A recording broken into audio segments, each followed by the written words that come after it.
भारत की चाल में फंस गए दुनिया भर में हंगामा करने वाले 57 मुस्लिम देश।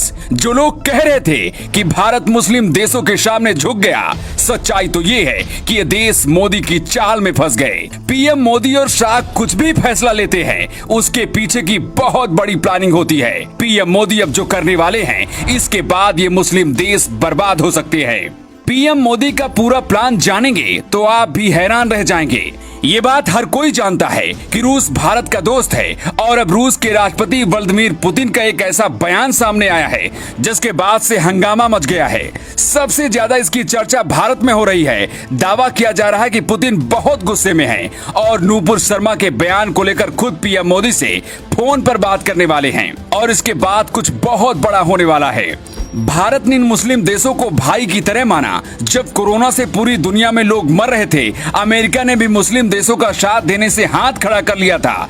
तब भारत ने सिर्फ 7 दिन के अंदर सारी मदद पहुंचा दी थी। इन देशों ने कहा था कि भारत का एहसान जिंदगी भर नहीं भूलेंगे और हमेशा भारत के साथ खड़े रहेंगे, लेकिन कुछ महीनों में ही अपनी असलियत दिखा दी। लेकिन अब पीएम मोदी और पुतिन जो करने वाले हैं, इसके बाद ये देश बर्बाद हो सकते हैं। भारत कुछ हद तक तेल इन्हीं अरब देशों से लेता है, इसीलिए देश भारत को अकड़ दिखाते हैं, लेकिन ये अकड़ अब इनकी खत्म हो जाएगी।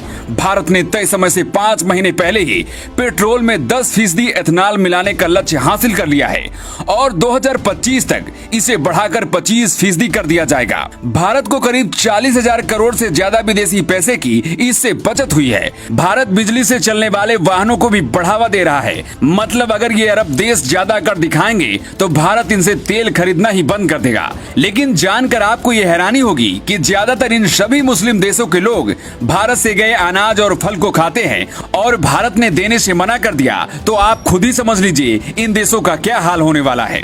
दावा किया जा रहा है कि मुस्लिम देशों से रूस के राष्ट्रपति पुतिन भी बहुत गुस्से में हैं। इसकी वजह पुतिन का एक ऐसा बयान है जिसे गलत तरीके से वायरल किया जा रहा है और दावा किया जा रहा है कि नूपुर शर्मा के बयान देने के बाद पुतिन ने बयान दिया है। इस बयान में पुतिन कह रहे हैं कि पैगंबर मोहम्मद का अपमान धार्मिक स्वतंत्रता का उल्लंघन है और इस्लाम को मानने वाले लोगों की पवित्र भावनाओं को चोट पहुंचाता है। मुस्लिम कट्टरपंथी और भारत के अंदर पुतिन के इस बयान को गलत तरीके से वायरल किया जा रहा है, जबकि सच्चाई तो ये है कि ये बयान 1 साल पुराना है।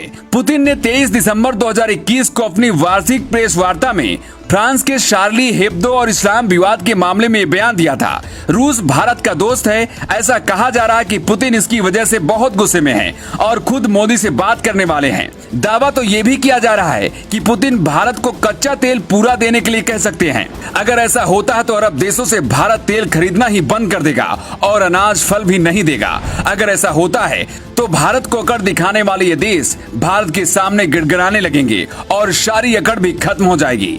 वैसे आपको क्या लगता है, पीएम मोदी को अब क्या करना चाहिए? अपना जवाब कमेंट बॉक्स में देकर हमें बता सकते हैं। Bureau report, new times.